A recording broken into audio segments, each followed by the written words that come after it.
Chanakya international academy உங்களுக்குள் இருக்கும் தலைவரை வெளிக்கொண்டு வரும் பியூர் பாலிடிக்ஸ் பயிற்சி பட்டறை. நேரடி மற்றும் இணைய வழி. கான்டாக்ட் 7388824242. 71 நாள் வேலை இல்லாம வீட்டில் சென்னை மாநகராட்சிக்குள்ள வேலைக்கு போனோம். எந்த இடத்துலையும் எங்களால் வேலைக்கு போக முடியல. அதனால 3 நாளைக்கு முன்னாடி மண்டலம் 5ல் மூலகோத்திரம் இருக்கிற சோன் ஆஃபீஸுக்கு மனு கொடுக்க போனோம்.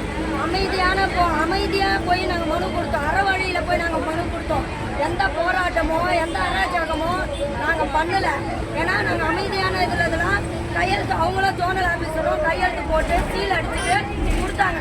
அதே போல் இன்னைக்கு கமிஷனர் குருபரன் அவர்களுக்கு நாங்கள் மனு கொடுக்கறதுக்காக போனோம்.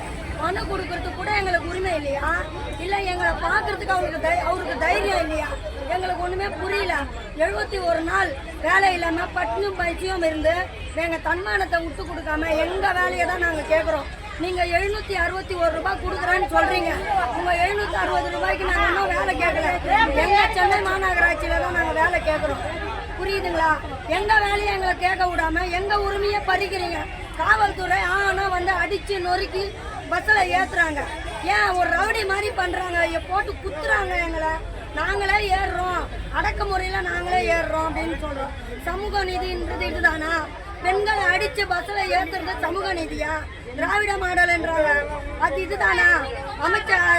முதலமைச்சர் அவர்களே, எங்கள் வேலையை எங்களுக்கு கொடுத்தா நாங்கள் ஏன் அந்த மாதிரி ரோட்டில் வந்து உட்கார போகிறோம்? நாங்கள் ஏன் அந்த மனு கொடுக்குறத வைக்க போகிறோம்? நாங்கள் ஏன் போராட்டத்தில் ஈடுபட போகிறோம்? நாங்கள் கேட்குறது ஒன்று தானே, பெருசாக ஒன்றும் கேட்கலையே.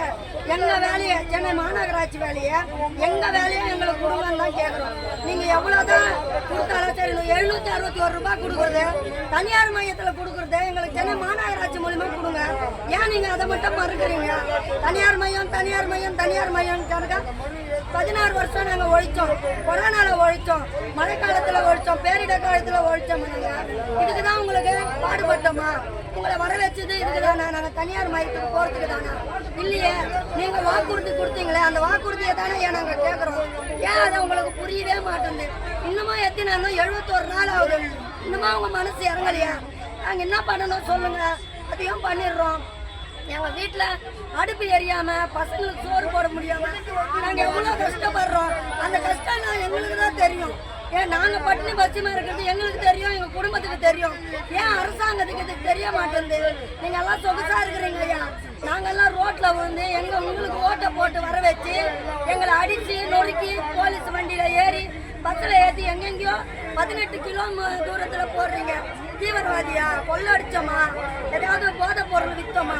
ஒன்றுமே இல்லையே. நாங்கள் எங்கள் வாழ்வாதார வேலையை தானே கேட்குறோம். எங்கள் சென்னை மாநகராட்சிக்குள்ளேயே இல்லாமல் எவனோ இருக்கிற தனியார் மையத்துக்கு போய் ராம்கி கிட்ட போய் சேர சொல்கிறீங்களே, உங்களுக்கு ஏதாவது நியாயமாக இருக்குதா சொல்லுங்கள். இதுதான் உங்களை ஆட்சியா? எதுக்கு எங்களை இப்படி பண்ணீங்க? மன்னர் ஆட்சி பண்ணாதீங்க ஐயா, மக்கள் ஆட்சி நடத்துங்க. மக்களுக்கு என்ன கோரிக்கையோ அதை நிறைவேற்ற பாருங்க ஐயா. அப்போதான் திரும்ப திராவிட மாடல் என்ற நீங்கள் சமூக நீதின்றங்க உங்களுக்கு அடிப்படையில் நாங்கள் நிற்போம். இல்லையா? எங்களை எங்கள் சென்னை மாநகராட்சிக்குள்ளாமல் தனியார் மையத்துக்கும் எங்களால் போக முடியுமா? எங்களுக்கு 40 வயசுக்கு மேலே ஆச்சு, வேலையும் கொடுக்க முடியாமல் நாங்கள் எவ்வளோ அவஸ்தைப்படுறோம். எங்கள் வேதனையும் எல்லாரையும் நீங்கள் பார்க்கணும். உங்களுக்கு ஓட்டு போட்டு வர வச்ச மக்கள் நாங்கள். அந்த மக்கள் கஷ்டப்படுறத பார்த்து கொண்டு இருக்கிறீங்க. அதுதான் எங்களுக்கு ரொம்ப கஷ்டமாக இருக்குது. நன்றி.